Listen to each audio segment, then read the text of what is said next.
Today we're going to talk about what is food science as part of our RCYT little bonus curriculum to make this a valuable addition to your online course. For those of you who are not already enrolled, you can enroll at http://ShareLove.Fund/training.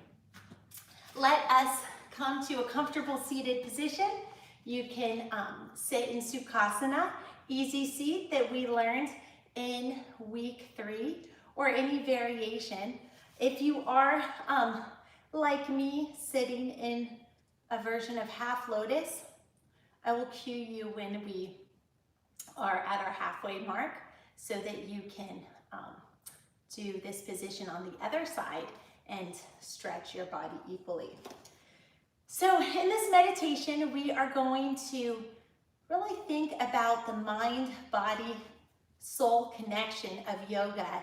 And it's important to understand this as teacher trainees so that we can impart this knowledge on the students that we teach. I'm going to read from our book written by high school leaders. So it's kids teaching kids. And then we will take away some of the knowledge we've learned from this book. As they say, a child shall lead us. So here we have kids teaching us from this book, which is also available on Amazon. It is part of the Broadening Our Horizons textbook series. It is a textbook series written by ShareLove.Fund students for the benefit of incarcerated women so that they may earn a livelihood through our Yoga Alliance accredited teaching degrees that may serve their mind, body, and soul. So we will read chapter 1 of this book together, What is Food Science? And then we'll do a reflective meditation on it. So these kids, they did such a great job. First of all, this is all their photography, so I couldn't be prouder of them.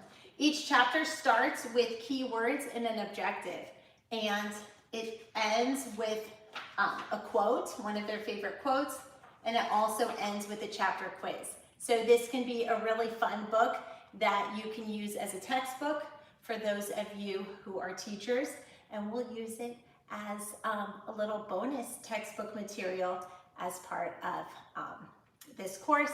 Who doesn't like a freebie? So I'm happy to read this to you and enable you to enjoy a little freebie in case you decide not to order it from Amazon. Okay, what are the keywords we're going to learn in this chapter? Biofilm, biopolymers, biotechnology, food chemistry, biochemistry, food engineering and processing, food microbiology, food science, nutrition, selective breeding, and sensory analysis. So this is a lot of information. So for people who are teaching middle schoolers, and the middle schoolers may say yoga is boring, or I know everything about yoga, you could pull this out and say yoga is about the mind-body connection, and what started with our Vedic practices has evolved, and we can understand the ancient wisdom through modern science and the terminology associated with modern science. And I think you could really stimulate the minds of those middle schoolers that you are teaching with this. The objective of this chapter, I love it. The students created a chapter objective for each of their chapters. The chapter objective is this chapter introduces readers to the field of food science and narrows the scope of this book to a general understanding of food science.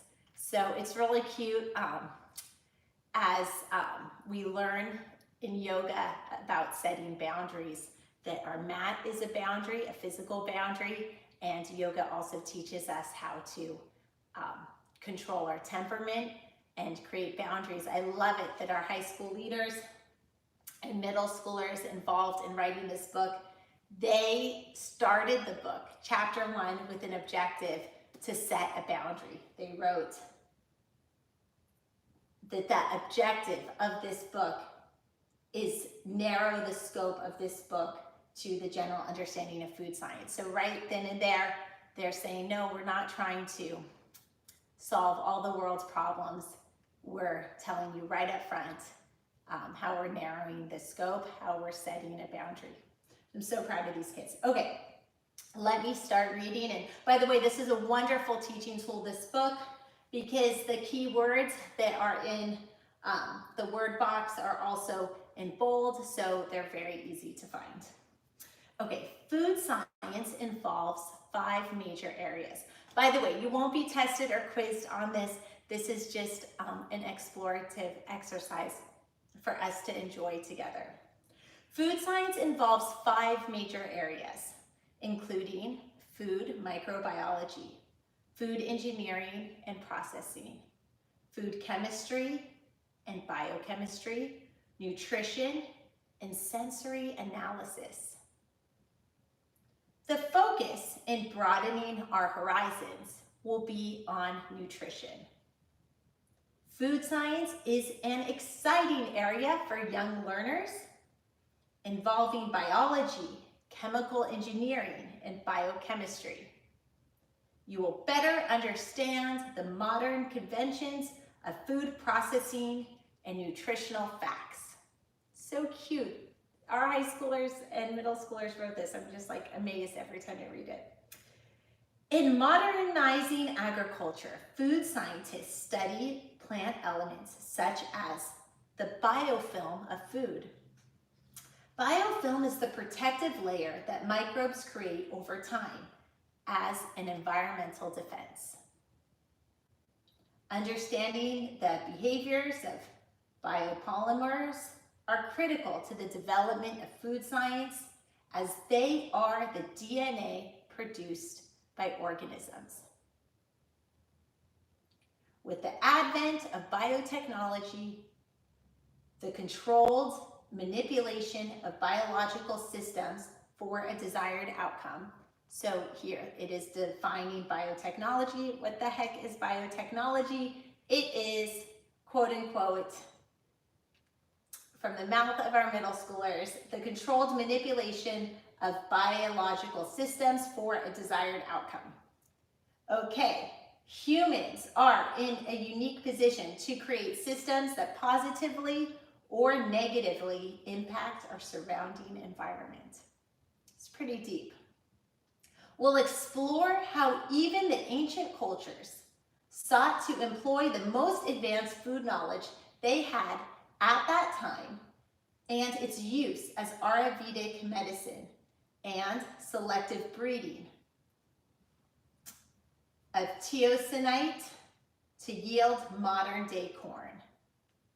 Today, mankind can also apply the full extent of its knowledge for the promotion of both our individual and collective health. It's a pretty bold statement going on. Concerning nutrition, as an old adage applies, an apple a day keeps the doctor away. Unfortunately, today's apples are far less nutritious than the apples of yesteryear. Why? There has become an overwhelming change in agriculture to practice selective breeding to produce larger and larger apples. Here is another picture. I'm not sure if it's yeast or what it is. While the size and color of apples have been targets for breeding, the taste and nutritional content have not. And let me interrupt a little bit. This is also ways that as consumers we can vote with our dollars. We don't have to incentivize bigger, redder, more glossy apples. We can incentivize nutrition. We can pay for a more nutritious apple, and we sort of see that with kale and superfoods coming to the market. Okay, continuing the passage. There were no accurate measures that we have today to quantify the nutritional blends of produce in the past. Genetic engineering will be discussed later in chapter 11, called Analyzing the Future of Food Through Historic Teachings. So something to look forward to. Little sneak peek. Imagine an East meets West synthesis where the ancient principles of Ayurvedic nutrition guide us, and we implement nutrition through enhanced nutrient crop breeding. This book doesn't advocate any particular philosophy. However, we encourage you to participate in this learning adventure as we broaden our horizons, which is the title of the book series, the textbook series, as we broaden our horizons through this youth-guided publication series. I'm so proud of that youth who wrote this. We now have 3 books that have come to market under the Broadening Our Horizons textbook series. All of them are available on Amazon. If you decide to purchase for a purpose, please take the time to write a 5-star review for our youth, because it means so much to them when they actually see the public respond to their work. And our youth leaders picked this quote from Kierkegaard, which they love so much. They love those science videos. And the quote is this: "Nothing human is purely natural anymore. As humans, we enjoy the highest standard of living because of it." So that's really going to be our meditative point today. I'm just going to put this book back. If you were sitting in half lotus, as I was, or any asymmetrical position, now is the time to sort of even out and change sides so that you get an even stretch.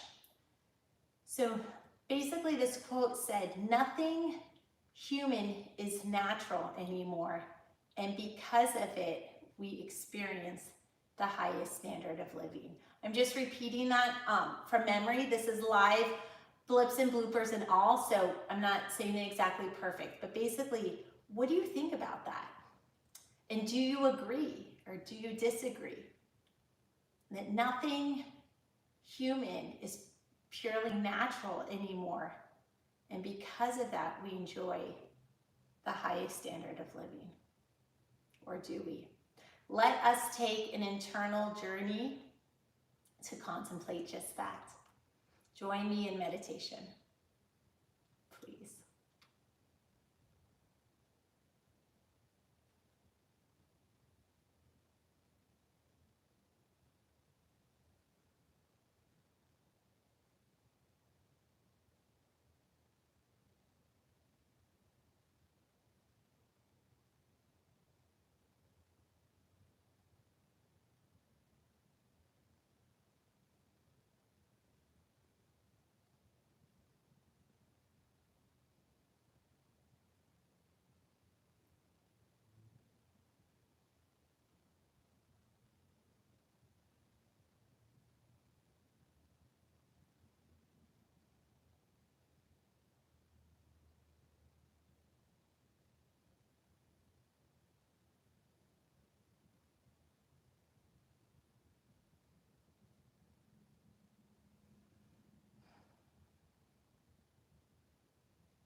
Slowly bring your awareness back to the present. You can wiggle your fingers, wiggle your toes. You can stomp your feet a little bit to bring circulation back into your feet. And this is a wonderful exercise when you have kids because they love to make noise. So in your children's yoga class, even in middle school, at any age from 2 to 15, kids love hearing their own vibrations of sounds that they make.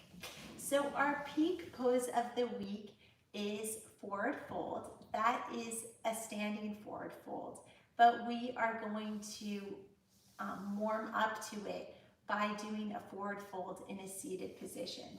So when your legs feel awake from all that good meditation, please grab a hold of your feet, and you can just pedal out 1 foot at a time to the level it feels good for you. And we're just kind of moving around again, warming up our muscles. You can pair this pedaling out of the feet with the breath. So inhale, bring both knees in, and exhale, push out a foot. Inhale, bring both knees in, exhale, push out a foot. Children love games, and when you are teaching children, you can incorporate any exercise, even this, into a game. So you can say, give yourself a hug for pulling your knees in, and then you can say, your left foot is the brake, and you can say, put your foot on the brake, and then bring your knees in, give yourself a hug, and drive the steering wheel, and you can say your right foot is the gas. So push out your right foot, push out the gas. And then once the children are familiar, you can say brake, steering wheel to bring your knees in, gas for right leg out, steering wheel for knees in, brake, left leg out, steering wheel for knees in, gas for right leg out, and so forth. And this can be a really fun way to engage the kids. It helps them on their focusing skills, their auditory skills, because they have to listen to the cues, and it's also kinetic movement. It also helps them learn right and left, and almost like a math skill, the pairing association with symbols like gas now means right foot, and so that is kind of like a form of coding that the kids can practice. Oh wait, at your comfort level, exhale, scooch both feet out, keeping your hands on them to your comfort level. So if your knees are bent and that feels comfortable to you, then go for it. The idea is that we want to continue connection between our hands and our feet, because first of all, you're stretching your toes back by pulling them, and you're also just stretching the whole sole of the foot, which is a really, really great, especially for those of us that wear high heels and things like that. Our foot is in a pointed position for much of the day, and by flexing, it's a chance to sort of alleviate some of that stress on the foot by allowing it to move in an opposite direction. So, okay, so please enjoy this forward fold, the seated forward fold. Hands on the feet to create a full back body stretch. If your knees are bent, that's great. It doesn't really matter. It just matters that the hands are connected to the feet because it's stretching the entire sole of your foot. And just breathe into it.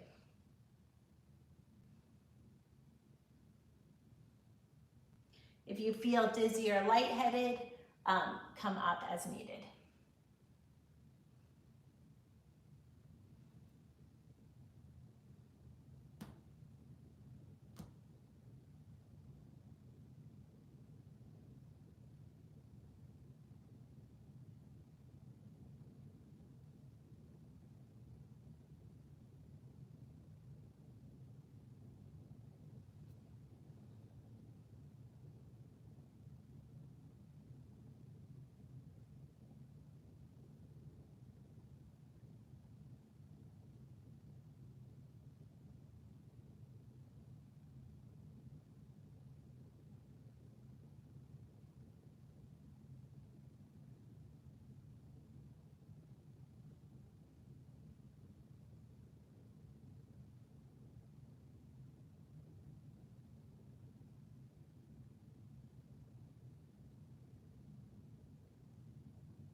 Slowly push your way back up to a comfortable seated position. Roll your shoulders back a few times. Roll them forward. We just spent a lot of time with our shoulders forward. So kind of do a back stroke and try to undo a little bit of what you just did. We want to move in opposite ways so that we don't get stuck in our ways. Join me back in easy seat or crisscross applesauce. So now what we are going to do is we are going to review the poses that we learned in weeks 3, 4, 5, and this is week 6. So we will introduce forward fold, and by that we mean standing forward fold. So in week 3, we had the pose of the week, which is easy seat. And that nicely transitions to cat-cow. In week 4, we had cat-cow. So we'll do a little more in cat-cow for a nice spinal warm-up, especially because in forward fold, we're really in the cat position. And so it's nice to have some cows to complement that. From cat-cow in week 5, we stood up and enjoyed Tadasana. We realized that there was a lot more to Tadasana than one normally sees, and we worked on grounding our feet as the basis for balancing poses. From Tadasana in week 5, we are now at our peak pose, which is forward fold. So let's enjoy forward fold. Now that we're in week 6, it's our pose of the week, forward fold. So inhale, arms up to upward salute. Exhale, forward fold. Just let it all hang out. You can sway side to side. If you feel dizzy or lightheaded, please feel free to come out of this. You can hold opposite arms. So forward fold has Tadasana legs. Feet are hip width apart, toes pointed forward. Upper body relaxed, just hanging.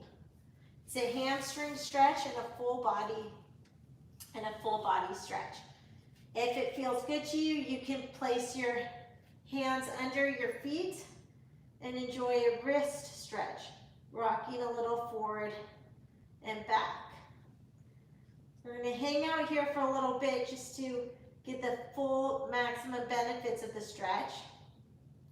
If you feel lightheaded, please feel free to come out of it and you can resume with a seated forward fold.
Gently come out of this by making fists. We are going to make fists to protect our wrists because that was a big wrist stretch.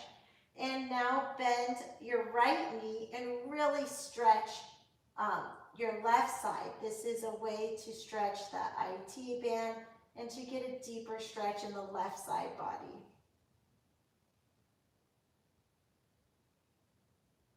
So you have the right knee bent and you're leaning forward a little deeper, chest resting on the right thigh and getting a deeper stretch into the left side.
Push up, making both knees straight, and then bend your left knee, now really digging in to stretch your right side body and right hamstring and IT band.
Slowly roll up vertebrae by vertebrae. Be careful as you may be feeling lightheaded. I'm going to walk around the room now. I'm going to invite you all to practice Sun Salutation A. We did Sun Salutation A in week 2. It is also in your course materials. You can do Sun Salutation A, practicing it, cueing for preschool, cueing for elementary school, cueing for middle school. How might you change it? We talked about storytelling, how children love storytelling. So for preschool and elementary school, how you may develop a story about animals, about travel for this age group. Please experiment with it. I will be walking around the room. I will also be monitoring the comments on YouTube. We'll reconvene in a few minutes.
Okay, so now that everyone has mastered their sun salutation A, I invite you to take a comfortable seated position.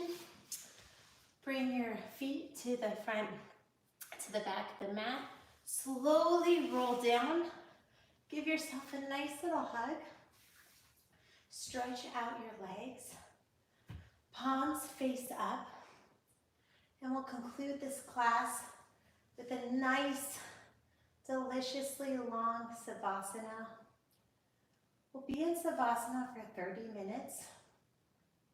I'll clap my hands when it's over. I'm going to get up at some point to prepare the room, but I invite you to stay and enjoy all the relaxation benefits as we lower our heart rate and truly experience the essence of relaxation.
Slowly bring your awareness back to the present moment.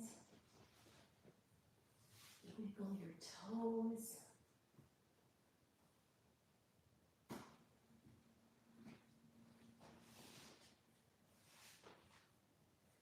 Engage your breath.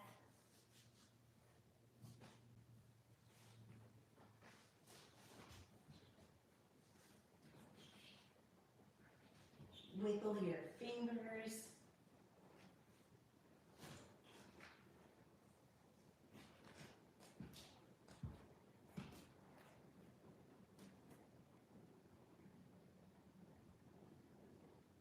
Slowly roll to one side of the mat. Take a moment to pause so you're not lightheaded.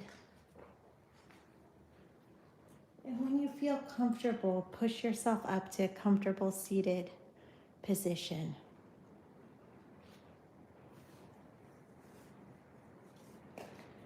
How do you feel?